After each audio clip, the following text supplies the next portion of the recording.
Welcome to Throwback Thursday, where we bring you a homeopathy hangout episode from our archives in case you missed it first time round.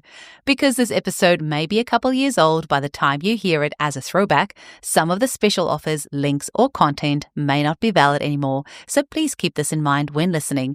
You're always welcome to reach out to us at info@eugeniekruger.com. Enjoy the episode. Today's guest is Australian homeopath Peter Tumminello.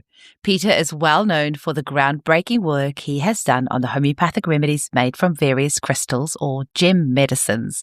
We are so lucky as a profession to have these incredible remedies to work with to heal our clients on a deep level, and personally, I cannot wait to use them in my practice more.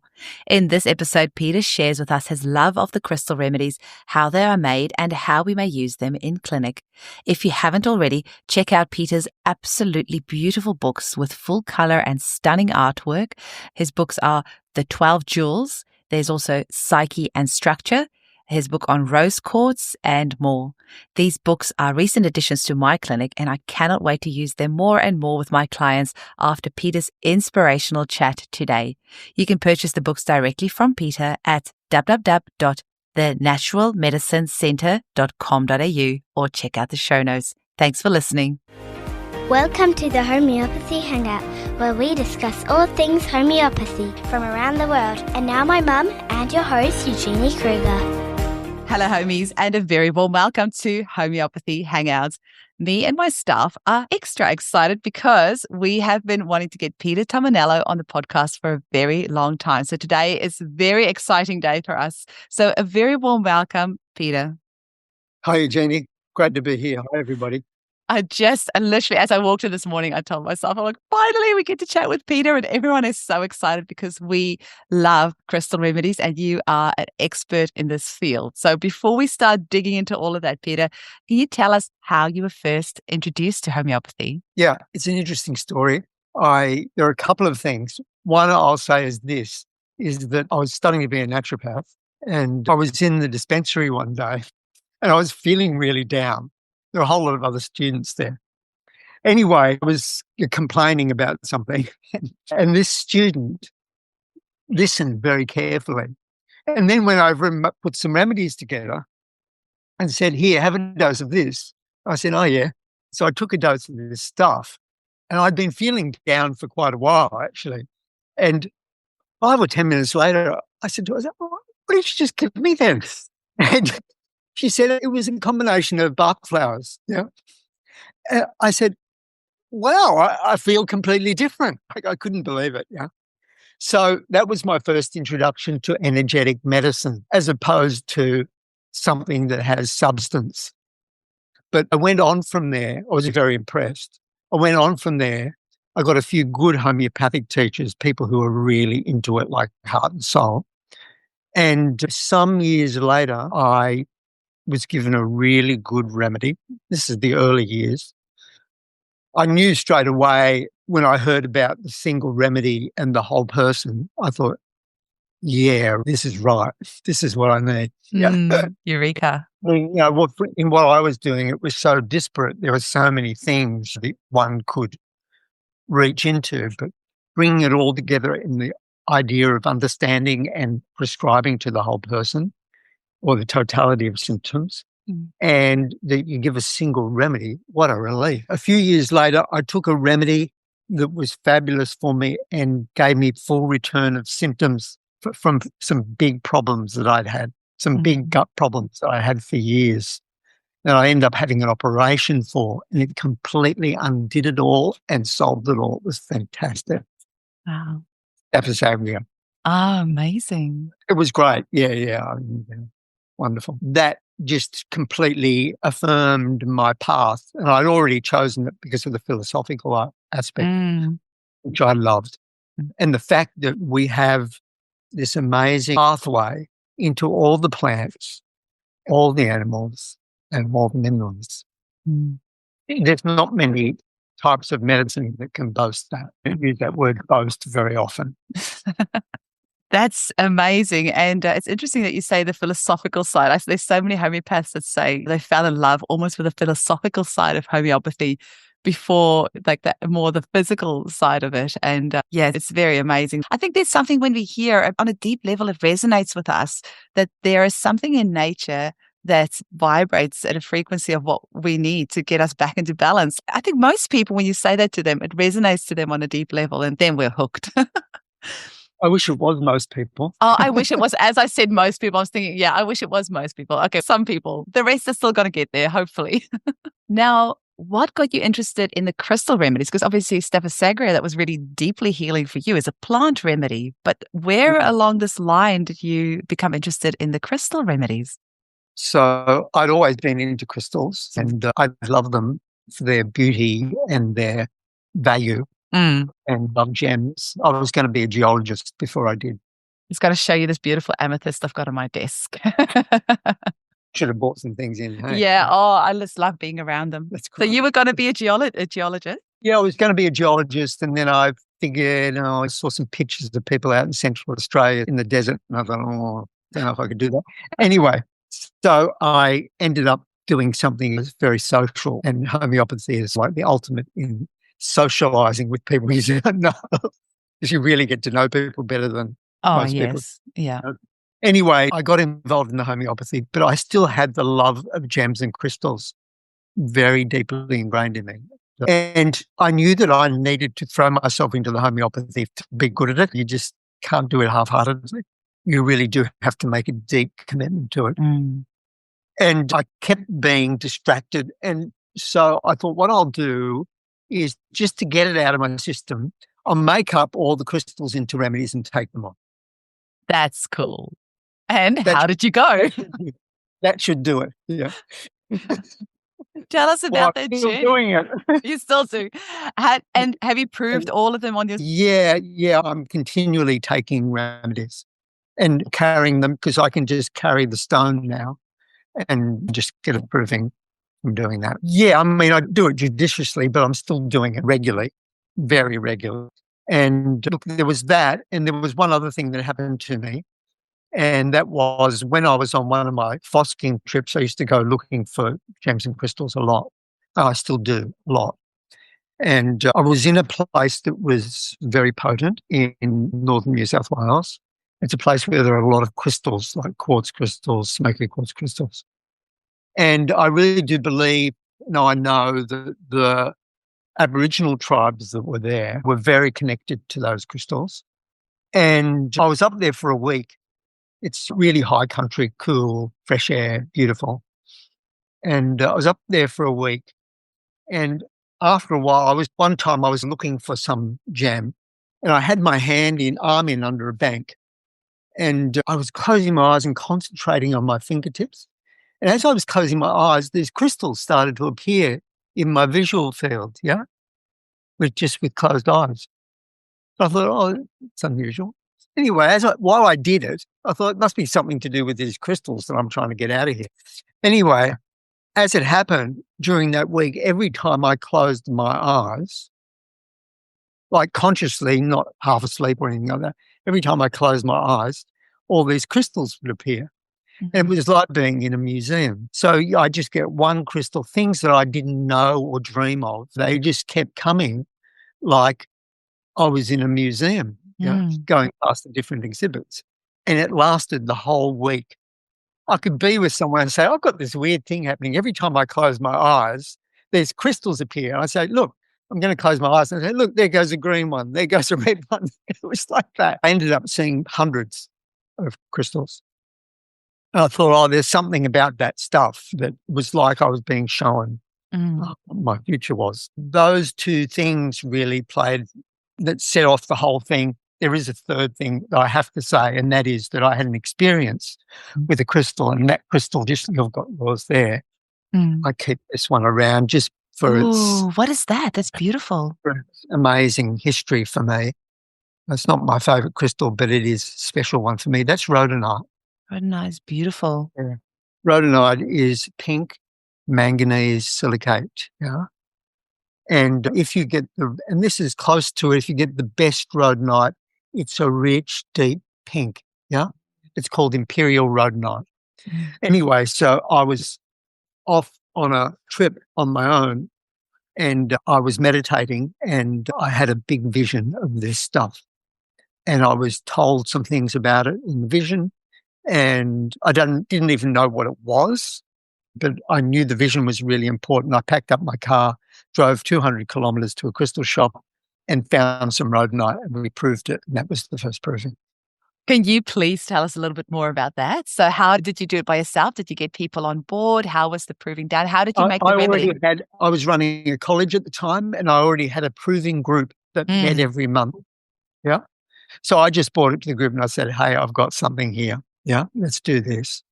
And so we did it, and it started us on a roll of proving the 12 remedies that came out in that book, 12 Jewels, that first book that I published about crystals. And did you do an immersion for that one, or was that one just holding the crystal, or did you grind it, or how was that proving done? We don't do any grind. I've never done any grinding of crystals, but I'm sure I made up an immersion of that in the first instance. We didn't just hold it. Yeah. I made up an immersion and we potentized it up, and we all took a dose and then did a meditation after taking the dose. Amazing. And what sort of themes came out of that? Look, it's a really important stone. It is really important because it is a life source stone. And so it's for our root chakra, our root energy center, which enlivens the rest of the job. Yeah. You can't be in the physical body without having a root chakra. Yeah. If the root chakra goes, you're gone. It enlivens that energy field, and in a very special way. It's a remedy for lots of things, and it's taken me more than the first proving to find out what it was for. But beside the inherent life force, invigorating the inherent life force, it's a very wonderful remedy for old wounds, healing old wounds. And it's a wonderful remedy for new starts and the effects of trauma. So where something is really blowing you away and you need to completely reorient yourself and to restart, rhodonite is a first-class remedy. Wow. Now, do you mean mental, emotional, spiritual wounds, or physical wounds as well? A lot. Wow. Amazing. Yeah, it's quite something. I think it was mentioned once in the past 130 odd episodes that we've had about why the crystals are immersed and not crushed. But maybe if this is somebody's first episode that they've listened to, can you tell us a little bit about why that's not done, or why you don't recommend it? So the first thing I have to say is that quite a few people do crush crystals to make them up. And when I heard about it, I was aghast. And I knew that there was something inherent in the crystal form that was important. And as crystals make shapes, there's this one I've got on my desk. You just showed us some beautiful ones. And that shape, there's something about that shape. So that comes out of the earth like that. Why would you crush it? Like, really? So first thing is that you've destroyed the beauty and integrity of the crystal. Yeah. You've made it back into a mineral. For me, yeah, that's where it sits for me. I really, and when it came to the really valuable ones, like for diamond immersion, I got a really nice octahedral crystal of a diamond to make the remedy from. And why would you crush it? Seems like I would die. I can tell you resonate so deeply. I got a really, really beautiful ruby crystal and beautiful sapphires and emeralds. Why crush them? Really? Yeah, I just don't do it with any gem or crystallized substance. I just don't do it. And I had been very familiar with what the Indians had done. There was a guy named Bhattacharya, it must have been in the 1950s. He made crystal essences in water. He was an Indian, and he used to put the crystal in water in a cupboard, lock it away for a week, in the dark. And then there was another book written in the 70s by a person named Guru Das in America. And what they did to make the crystals was they put the crystal in water under the sun for a couple of hours. So I thought, what am I going to do? Yeah. So I felt that each one of those was a little bit lopsided. So I decided to immerse the crystal in water, and in immersing it in water, it does, over a short period of time, infuse its healing power into the water, the memory of water, we all know. And if you leave it out under the sun and under the night sky, including the moon, then you've got potent stuff, I can tell you. So I decided that I would make the remedies up, leaving them 24 hours under sun and moon, and make the water up from there, and I could still have my precious crystal. Oh, that sounds like a much more civilized way to do it. I can understand why you put it in the dark because, these gemstones are often deep in the earth. And I can understand why they put it in the sun because we're kind of bringing it to light. But I like that you're doing both. It seems a bit more of a holistic way of doing it. And interestingly, Veda Austin, who I just interviewed on the show, who does wonderful work with water she's in New Zealand, with water crystal photography. She was saying she only exposes the water to like a picture or something for 30 seconds. And I was like, yeah, that's actually true because water is actually so intelligent that it doesn't actually probably need to be that long. I like the ritual of, it's in the moon, it's in the sun. I like that. I wonder if maybe that's just for our own biases. I wonder what would happen if we did just expose it to 30 seconds for the water, if that would have the same sort of picture. I think it would probably be fine. There's a point of believability. Yeah. I've made the 24-hour thing standard, and it's easy to do, and it's a good connection to make because there is something to do with the dark side and the light side that you hinted at there, and that really is important about the crystals. The Americans were only getting the light side, and I guess the Indians were only getting the dark side. I'm not sure. And they used to use them for astrology, and they still do. They use them for astrological prescriptions to get rid of the bad influences, So maybe it's something to do with that. But they do have a dark side and a light side, all of them. And I sense that the exposure to the sun and the moon and gets both of those things to their fullness. And also, I think that's how a lot of people recharge their crystals anyways. They leave it out in the moonlight or I don't know if they leave it out in the sunlight. Seawater apparently is supposed to recharge. And I've heard that selenite recharges all other crystals. I'm pretty new to this whole crystal thing, but we have recently started stocking crystals in our clinic because more people are asking for it. And my son is obsessed with crystals. Since he was a little boy, he's always been obsessed with crystals. I've always said, I think he's going to be a geologist. So we're getting more crystals around the house. And we recently bought a huge, beautiful amethyst cave for the clinic. And it's just the energy of being around them. I just can't explain it. It's just beautiful. I don't know enough about them. I would love to learn more about them, but it is uplifting. There's no two ways about it. When you look at the beauty of those things, it's inspiring, It really especially the fact that it came from Mother Earth. Absolutely. So I'm going to have to be a geologist because he's I hope. Yeah, actually, you know what? I was saying to you before that I'm wearing these earrings today, which is coincident because they've got little crystals in them. But I'm also wearing a shirt that I got from my best friend who is a geologist. And so my son will ask her lots of geology type questions. And he said the other day, how does amethyst form?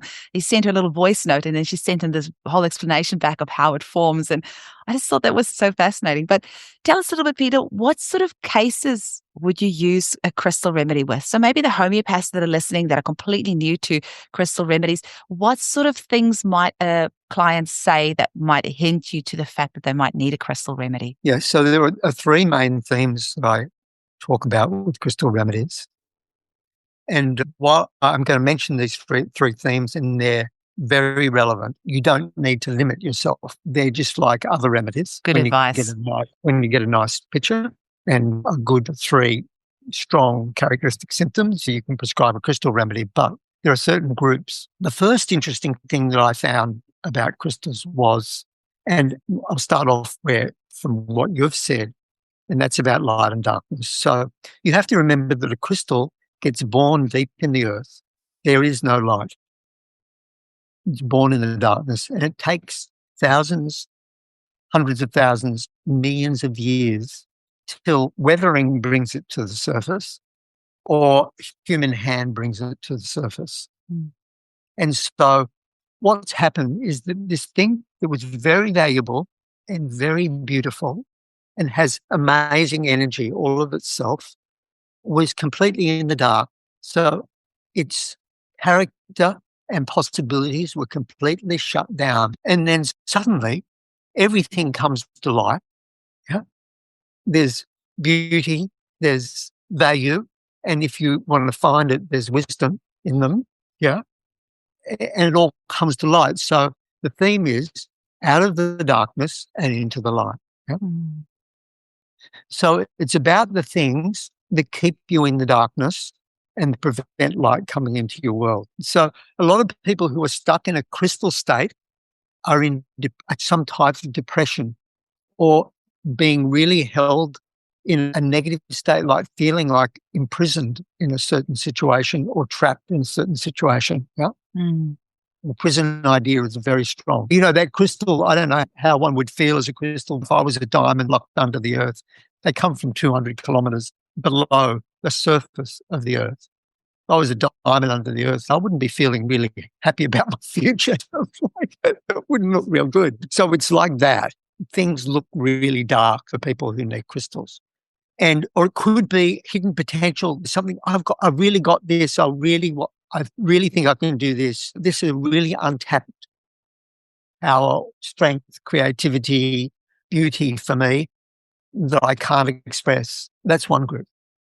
So if anyone comes in a really negated or depressed state, it's one of the first things you can think of. There are a few other things.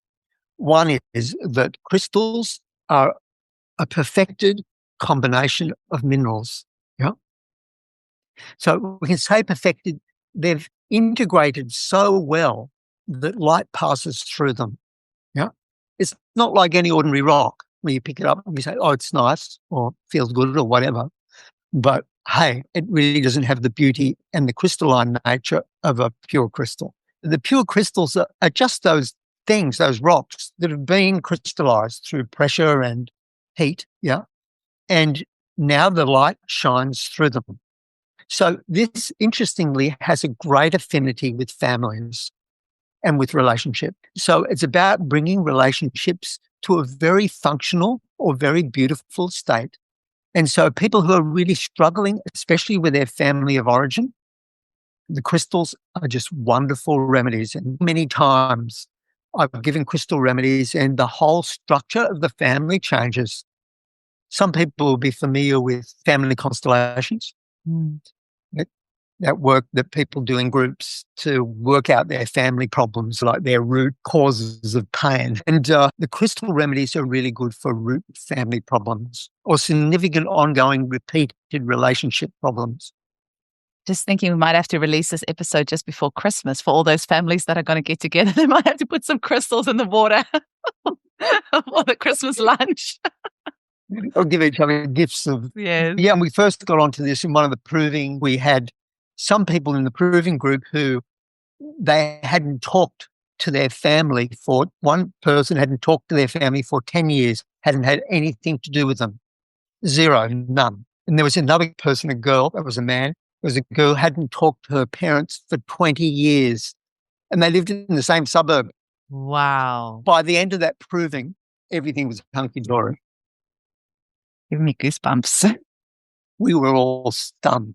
Yes, that's the blessing of being part of a proving group. Hey, you just don't know what you're in for. I could write a book about our adventures as a proving you group. should. Over 10 years.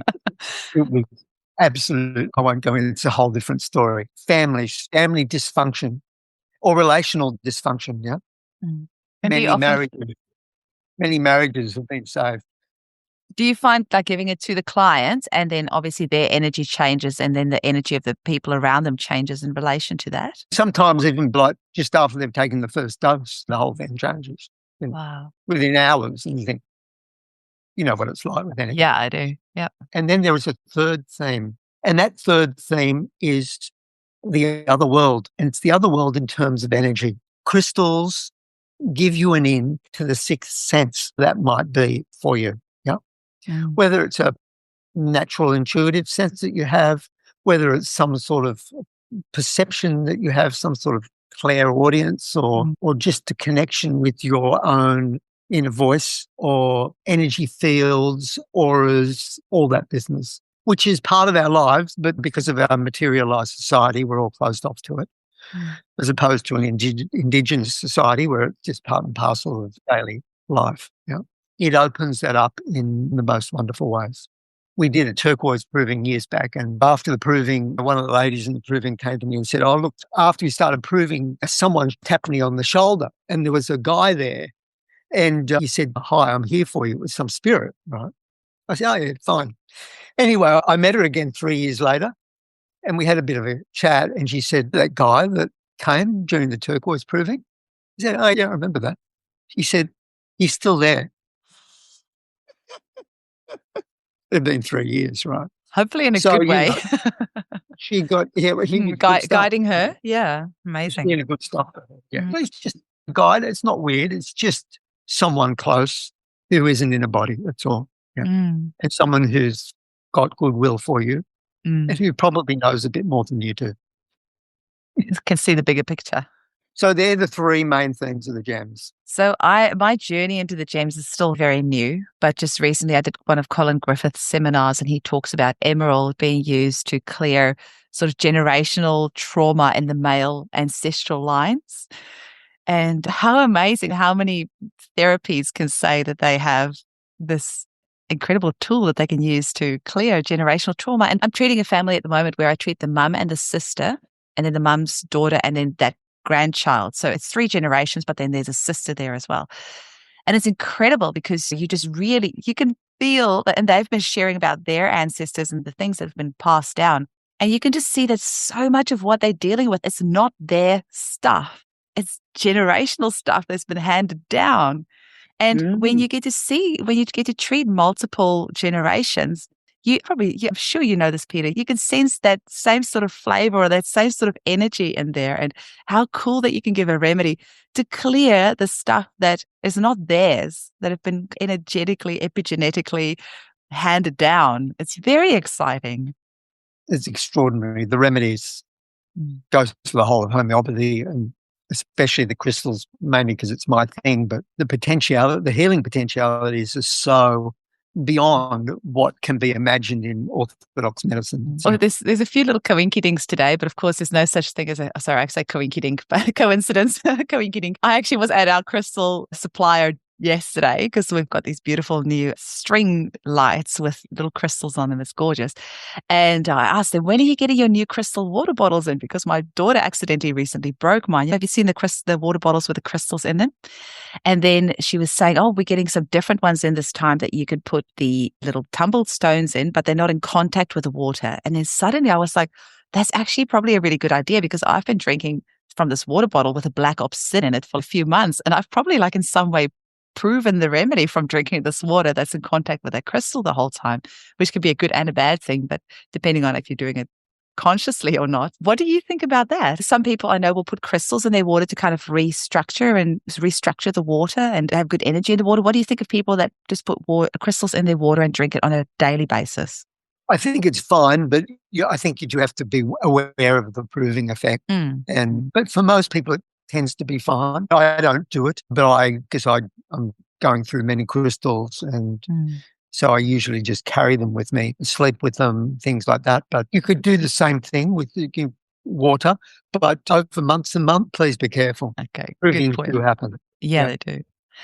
Can you please tell us a bit about your books, Peter? Because you have written a couple of beautiful books, and I know you've got them up there. So for those, let's maybe if we end up putting this video up on YouTube, that want to have a look. The first book is 12 Jewels, and that was a book that was a result of the proving group that I mentioned to you before. And that group, we were convened from 1994 to 2005. And so we met every month and we proved the 12 remedies in this book. And we did those provings 2 or 3 times. And then people came from the outside and offered us provings of those 2. And so some individuals and some groups. So in all, we had 70 provers, and I did all the remedies 3 times. Quite a few of them did them 2 or 3 times. Some people were there for some provings and not for others. But then we put all that information together and we distilled it, because it was all experiential information. We distilled it, and then I wrote the book from that. Yeah. And it was some undertaking, I must say, because we had an amazing thing done. There's so many provings of remedies that we have. There's only done on a couple of people, or maybe 5 or 10 if you're lucky, but that's a pretty impressive group. And going over that period of time, that's a huge commitment.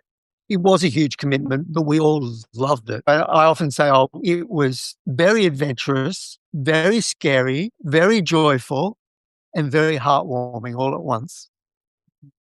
So I also had beautiful images, photographed of crystals that I had or of other people had for every one of the remedies that we did. And I had an artist do a positive and negative image for each crystal just to try and capture the essence.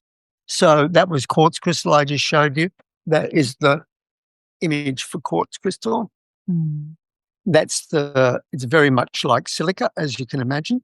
And that is the negative image. That's a person whose ego has become statuesque and a bit holier than thou, and who has become very rigid. And then there's a positive image for each one also. So that's letting go and going with the flow. Beautiful.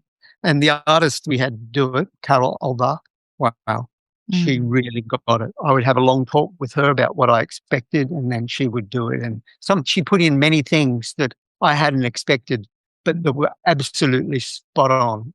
Quite amazing. I love that you've got those images in there, because so many of us, I am a very visual learner.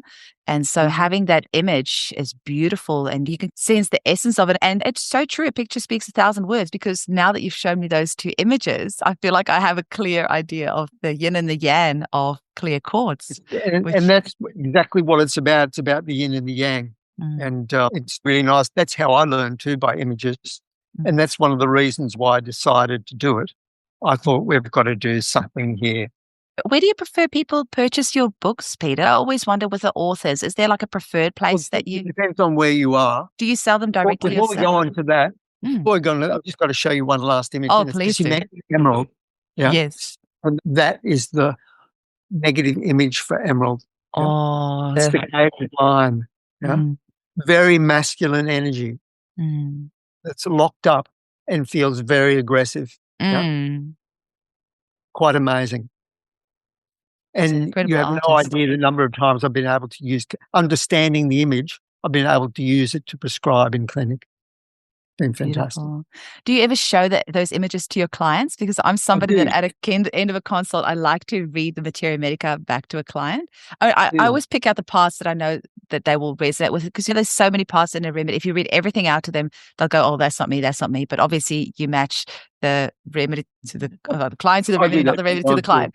Yeah. So showing them an image like that, I'm sure you would have had clients just feel that resonance of that image. Oh, many times, because they've conjured it up. All these things are in our psyches, and they conjure up the image themselves, and I show them the reflection of the image that's already been painted in a book, and they go, oh, wow. And when that happens, you've got a really deep remedy. I actually prescribed anacardium for somebody yesterday, and then I showed them a picture of a cashew nut on my computer, because very few people know what a cashew nut looks like. You've got the cashew apple and the cashew nuts, and it's really fascinating. There's the difference between the two. So I showed that to them, and then I explained them why I'm prescribing the remedy. And it was actually a 10-year-old boy, and you could see he was like, oh, wow, I get it. And his mum, both of them were like, oh, I get it. So yeah, I think imagery is very powerful. I realized that I should have done 13 gems in the first instance, and that I left this one out by bias. Well, I think Rose deserves its own book. It's beautiful. Absolutely amazing remedy, and people keep writing to me about it, about their cured cases. I tell you what, like, it is a major polycrest. And I wrote this book from the effects of 1 proving and 39 clinical results. Amazing. Outstanding remedy. And I've really gone into it inside out inside this book. And it really is, it's probably the best thing I've ever written, even though it's just a little book. They say dynamite comes in small packages. You just had an image flash up in my mind. I just recall that Julie Andrews, who was the principal at the College of Natural Health and Homeopathy in New Zealand, where I graduated, she gave each of us a rose quartz when we graduated. Oh, did she? Yeah, beautiful. Yeah, and you've got another book there as well. I've got another book, yes. So more recently, I've written a book about crystals, crystal structure. So I realized after I got going with other crystals that you could prove crystals from here to kingdom come. because there are many of them. And once I got up to about 80 or 90, I thought, and there were another sort of 100 or 200 in front of me, I thought there's got to be some way to tie all this together. So at that time, I was spending time in Europe, and I got to meet the crystal healers there, and crystal healing is really big in Europe. I got to meet and become good friends with a guy there named Michael Ginger, who was the main writer about crystals. He was a mineralogist who was also a healer. And I got this understanding of crystal structure from him. Yes. So crystal structure is the way crystals are formed. Yeah. And the fact that the crystal structures actually reflect a certain personality type, a certain psychotyping. Yeah. And that psychotyping for each structure is common throughout the structure. So, for instance, the diamond and the garnet have the same crystal structure, and they're both a cubic structure, and that's for people who tend to be quite fixed, and quite definitive about who they are and where they're going in their life. Whereas jade, for instance, let's say Neff Jade from New Zealand, is a completely different type of person. There's a completely different type of crystal structure.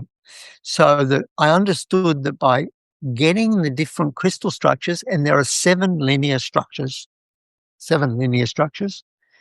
and those structures all define sort of deep archetypes, deep human archetypes. And if you can understand them, it becomes much easier to prescribe crystal remedies.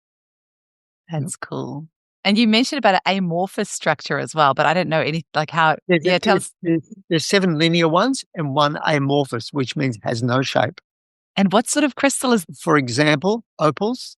Okay. Yeah, Oh, no crystal okay. structure. For example, obsidian, it's glass. No crystal structure. Yeah, volcanic glass. Example, moldavite, the one that came from the meteor strike. It's a volcanic glass. No structure. And there are quite a few other ones. I won't go into them all here. So that's like the wild card for the group. And after you understand structures, which I've gone into in depth here, it's really easy to get into the crystals.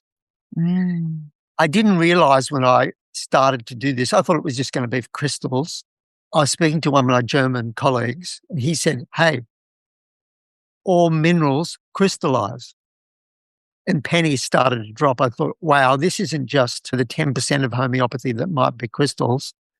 This is 45% of homeopathy, minerals and crystals. Yeah. And so once you understand crystal structure, you've understood all the minerals too. So this is a fundamental way in to all these remedies. So any mineral or any crystal that you study, one of the first things that I like to do is find out its structure. And that book that I published in 2017 discusses and unearths all of that information. I studied 400 cases and provings to write that book. The first book took me 11 years, and the second book took me 11 years. Yeah. I think a lot of people will complain about how expensive homeopathic books are, but that gives you the reason as to why. Because there is so much work that goes into what you've produced for us to just enjoy. If you think you get any, just for those who buy books, if you think the author gets any recompense, it's like a pittance. I've heard that. It's an incredible labor of love. And yeah, you have to sell hundreds of thousands of a book to make money. But yeah, it's a labor of love. I can highly recommend it if you're interested in this field. And the bonus with the crystal structure is not only does it open it to crystals, it opens it to minerals. And now we're understanding that it actually opens it to plants and animals. Because of the mineral structure in the plants. With the minerals and the crystals, you can work it out through science. With the plants, you have to work it out from cases. Yeah. But they're there. The crystal structures are all there. Yeah. For instance, rust tox, anacardium, just to talk about the anacardiaceae, rust tox, anacardium, rust venenatus, all those remedies, I understand their structure. So I understand the type of psyche that's going to come in associated with those remedies. Yeah. And that's how I work these days. So where do we get the books from? So where do you get the books from? So if you're in Australia, you can get them from my clinic. So just get in touch with the clinic and say, I want X, Y, and Z. We'll let you know. And it's on the website. It's not an automatic thing on the website. You actually have to speak to someone, and you can do that. Or you can get them. There's some of my books online at the Book Barn in Sydney, run by the Aurum Project. I do happen to know they got a new delivery of books last week because I asked to. I didn't realize that you sell it directly, embarrassingly. So I contacted Lindley at the Book Barn, and she has just had a new shipment of your books. So I know that they're in there. Very good. Yeah. So you can get them from there or from the Book Barn. It's fine. If you just want to do it online, that's fine. If you want to speak to us and you want to discuss which books you should get. And I do have a few other books that are associated with my remedies that won't be at the Book Barn, but hey, they're all on my website. At least the information about them is on the website. So if you're in Australia, that's where you can get them. If you're overseas, best to get them from Narayana in Germany, who are my publishers. Amazing. Wow, Peter, that you have not disappointed. Completely lived up to everything I was hoping for this episode, for myself, my staff, and for our listeners. And I know You're very great. So many, hey? I said you're very gracious. Oh, you've put so much work. And Peter, when I speak to you, your passion and your love and your knowledge of this just completely emanates out of you. You can see that this is something that you live and breathe. And it's so wonderful to learn from somebody like that. And when you said you had... True. I do live and breathe it. Yeah. And when you said when you were studying... Yeah, exactly. When you were studying homeopathy yourself and you had these passionate lecturers, like when you learn from somebody like that ignites something in you on a different level. If you want to leave our listeners with a last message and just your website and any other last messages that you want to leave them with. Yeah, a last message. Don't be daunted. Keep going. Whatever happens. Just keep going. Homeopathy is miraculous and it has so much gold waiting for you in it. Yeah. Just keep, whatever happens in your life, whatever happens in your practice, keep going. It's worth it. Yeah. Even through the real struggle parts. Love it and do it to the best of your ability. And how can people get hold of you? The website is thenaturalmedicinecentre.com.au. Beautiful. Thank you so much for your time today, Peter. I really appreciate it. I know our listeners are going to love this episode. I think your phones are going to be ringing hot off the dial or whatever the expression is. And I hope people embrace this and use this in their practice. And maybe if, like me, they've had a couple of stuck cases that they hadn't considered the crystal remedies for, I hope inspire them. I hope so too. Thank you so much. Thank you so much. Bye. Bye, everyone.